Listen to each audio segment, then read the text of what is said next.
like a Blockbuster clerk. I don't drink coffee. Anything else?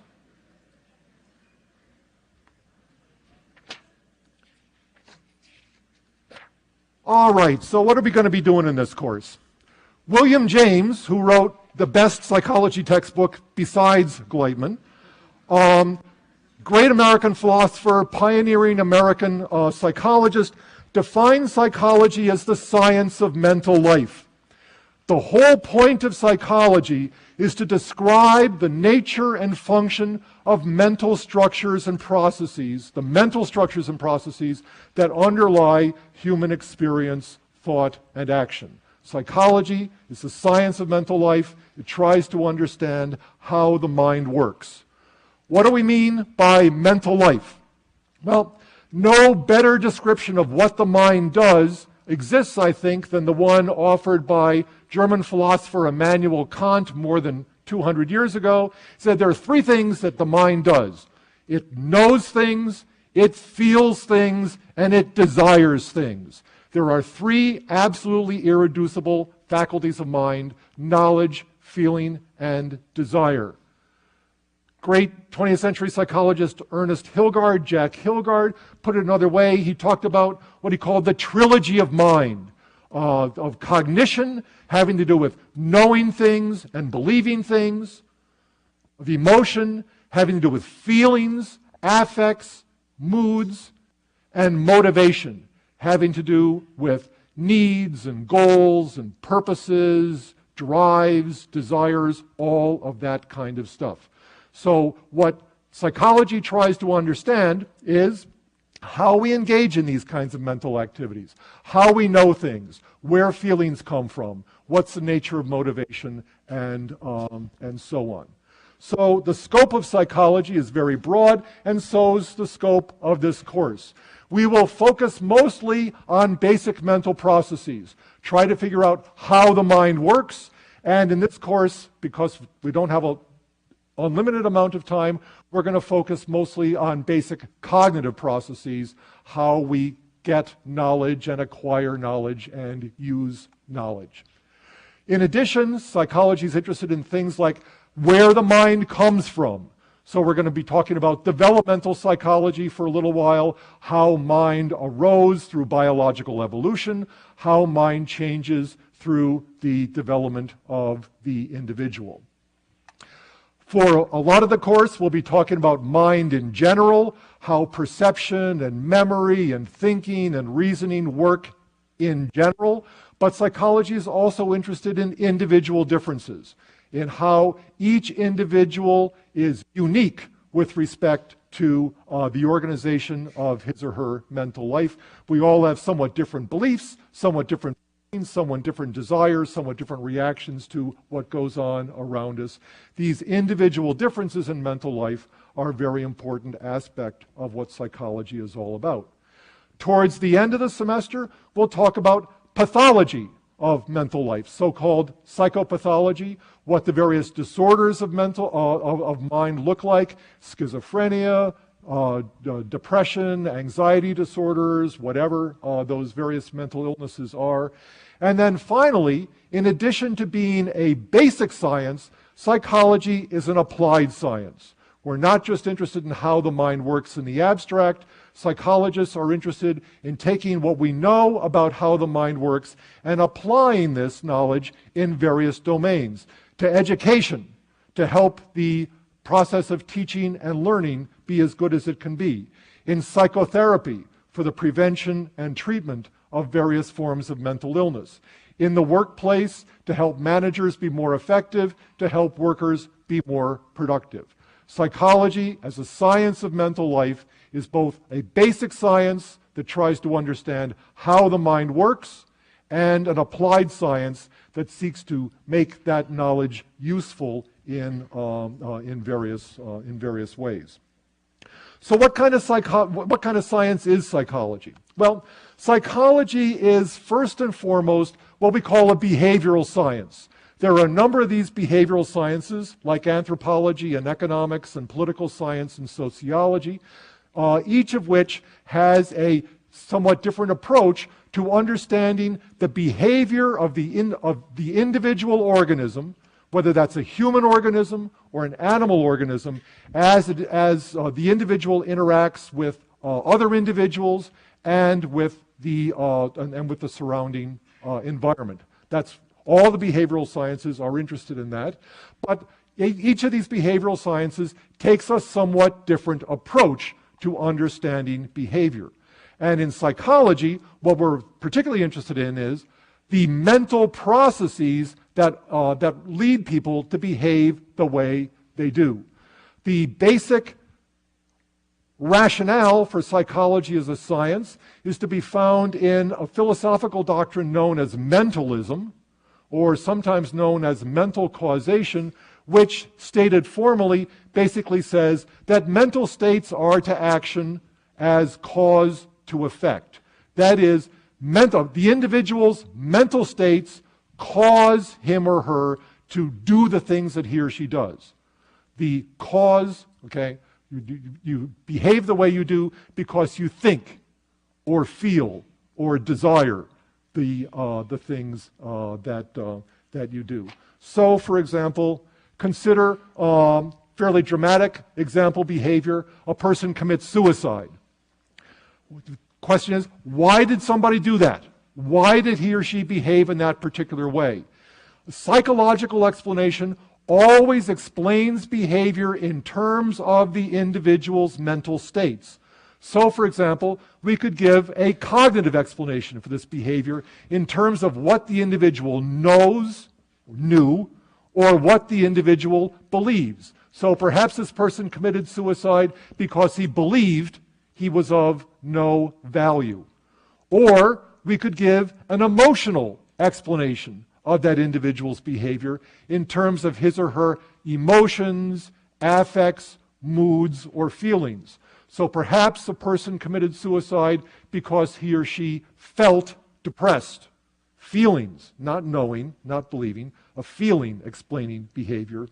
Or we might give a motivational explanation for that individual's behavior in terms of his or her drives, needs, goals, or so on, so that perhaps the person committed suicide because he no longer had the desire to live. Psychological explanations of behavior are always in terms of knowledge, feeling, or desire. Always in terms of the individual's cognitive, emotional, or motivational states. So when we try to think about what kind of science psychology is, you find out pretty quickly that psychology is a social science. And the reason for that is all behavioral sciences try to understand the behavior of the individual, but the individual lives in a social environment. We are social beings. We live in a world of other people with whom we interact, we cooperate, we compete with these individuals. So psychology, as a social science, tries to understand the relation between the individual and the social world in which he or she lives. So you'll find psychologists looking at various aspects of social interaction, how we interact with each other for cooperation and competition, how we understand other people, how groups and organizations influence the behavior of the individual. Personality and individual differences also usually thought of as part of psychology as a social science. So psychology is a social science, and it's also a biological science. Just as psychology is a social science because humans are social creatures, psychology is a biological science because we understand that the brain is the physical basis of mind. And so if you want to understand how the mind works, you probably ought to understand a little bit about how the brain works. So in this course, we'll do a little bit of neuroanatomy, a little neurophysiology. We'll talk a little bit about how the nervous system relates to other bodily systems like the endocrine system and the immune system. Molecular and cellular biology, as you'll see, is also relevant to psychology. Genetics, evolutionary biology, also relevant to psychology. But finally, ecology, which looks at the relation between organisms and the environment, is also something that psychologists have interest in, especially the relationship between the individual and the social environment. So psychology is a social science. It's also a biological science. In some sense, it's also a physical science, because the brain is a physicochemical system. It operates according to basically electrochemical principles. And one of the most important new tools for psychology are a set of devices that allow us to, in various ways, image the brain, take pictures of the brain while people are engaged in mental activities. So because the brain is the physical basis of mind and the brain is an electrochemical system, psychology also counts to some extent as a physical science. The fact that psychology can be thought of as a biological and maybe a physical science in some respects raises the question of reductionism.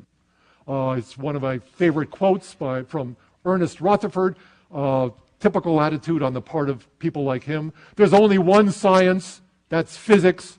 All the rest is stamp collecting. Never mind that Rutherford himself won the Nobel Prize in chemistry. He seems to have had some self-hate there. But there is a tendency among some scientists to think that if you really got a science, you ought to be able to reduce the principles of psychology to principles of biology, and principles of biology in turn to principles of physics. And one of the underlying questions in psychology, one that you might grapple with in your discussion sections, is whether that can actually happen or not. To what extent can we reduce the principles of psychology to the principles of particles operating in fields of force? My own view is that that's not the right way to do psychology.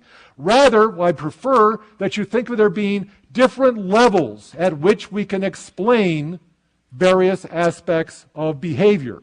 There is the psychological level of explanation in terms of the individual underlying mental states, cognitive, emotional, and motivational states. However, you can also give a sociocultural explanation of behavior of the kind favored by economists and sociologists and anthropologists that explains the behavior of the individual in terms of sociocultural structures and practices, what's going on in the society that the person's a member of, what's going on in the culture that the person's a member of. Or you can give an explanation of behavior in biophysical terms, in terms of things like neurotransmitters, genes, and hormones. These are all related to each other in some ways, but what I want you to think of, the view I want you to think about in this class is that each of these levels is a legitimate explanation of behavior in its own right, okay? A physical explanation or a biological explanation of behavior is no better than a psychological explanation of behavior. It's just a different kind of explanation. Psychologists explain behavior in terms of the individual's mental states. And as I say, other sciences might do it differently. So, for example, we could explain behavior psychologically in terms of the individual's knowledge, feelings, and desires, or we could give an explanation of that same behavior in terms of something sociocultural, that he was in a group and his leader told him to do it. Whether you're a Japanese kamikaze pilot in World War II or a member of the Jonestown cult in Guyana just about 20 years ago, the explanation of those suicides is to be found in the cultural surround of the individual. Or you could give a biophysical explanation by thinking, well, maybe there's some genetic predisposition to suicide, and that accounts for why somebody does it. These different levels of explanation are all of equal status. In psychology, we favor the psychological level of explanation in terms of knowledge, feeling, and desire. Okay? So think about psychology standing in the center of things, okay, connecting down to the biophysical level of explanation, because the brain is the physical basis of mind, and connecting up to the sociocultural level of explanation because the individual is embedded in a wider social context. In the end, psychology connects up with lots of different fields of inquiry. Psychology shares with philosophy and theology and literature and art fundamental questions about the nature of human existence and how the individual's experience is shared with others. Psychology shares with economics and sociology and history and anthropology a concern with the relations of individuals to society. It shares with biology and physiology and physical anthropology the relation between the individual and other creatures, and it shares with physics and chemistry and cosmology an interest in the place of the individual in the universe as a whole. These other fields of inquiry, physics, chemistry, biology, sociology, anthropology, study the world outside the individual, whether it's the physical world or the social world. Psychology studies what Morton Hunt once called the universe within the individual, the universe that exists within the individual mind. We'll begin talking about all of these things and more on Wednesday when we begin to look at the brain as the physical basis of the mind. Thank you very much.